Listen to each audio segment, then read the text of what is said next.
Look, I know why you're really here. It's not because you need to know about turtlemen, or because any information I provide is vital at all. It's because you're bored, and I have an alternate remedy. Anime.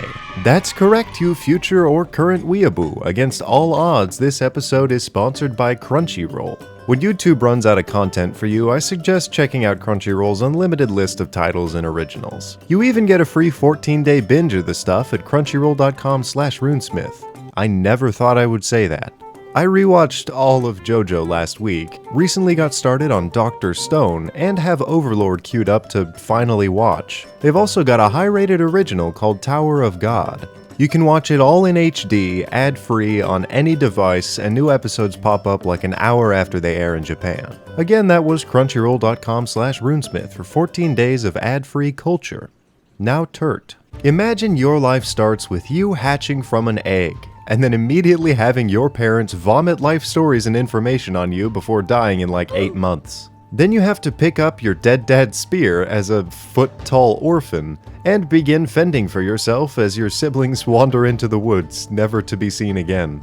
Yeah, the life of a turtle is just about as metal as it gets. And these steel-shelled oogways act like being a humble nomad entails doing as much with your life as possible before dying at the ripe age of 50. Probably one of the most humble races in the world, a bar that's set pretty low by everything else I've ever talked about. Tortles feel like they have everything they'll ever need in the shells on their backs. It's almost frustrating to read about how simple the pleasures are that they enjoy. They don't need skydiving, monuments built on their deeds, a princess to save, or even an entry-level job to feel like they're doing it right.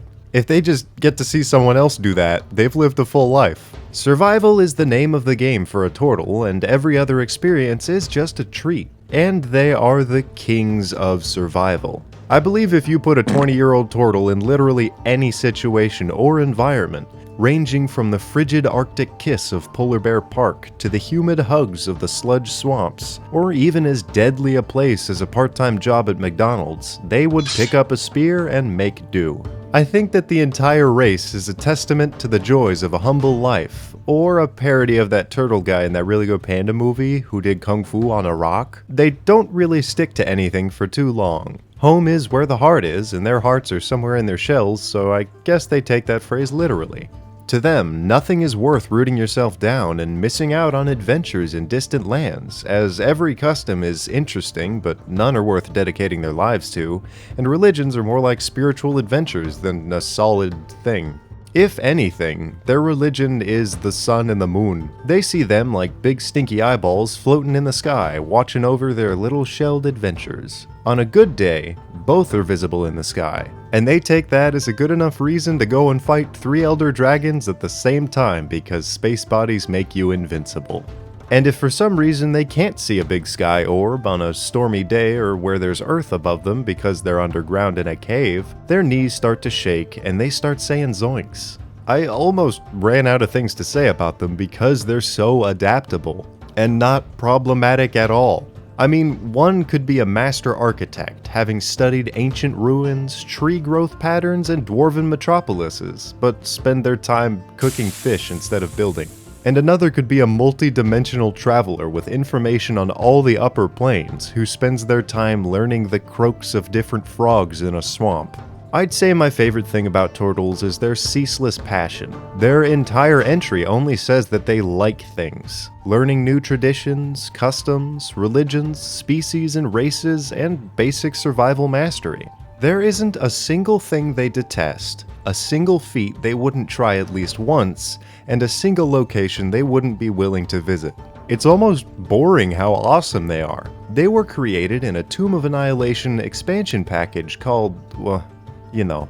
I suggest grabbing it somewhere because the proceeds go to Extra Life, a children's health fundraiser. But that being said, implies that they're native to the area of Chult, which is one of the most diverse and dangerous skeleton-ridden jungles in all of wherever Chult is. The supplement actually provides a few NPC turtles that can join the party as guides, who I'll run through really quick. Iala, a 17-year-old well-traveled genius who made goggles to save herself from volcanic ash.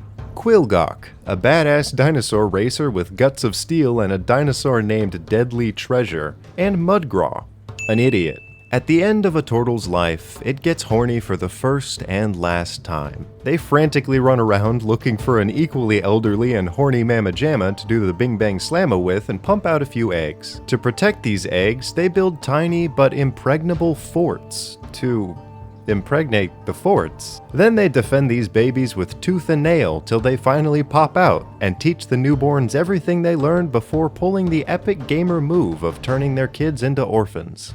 That's basically Tortles. And they have an armor class of 17, and when they withdraw as an action, it's 21.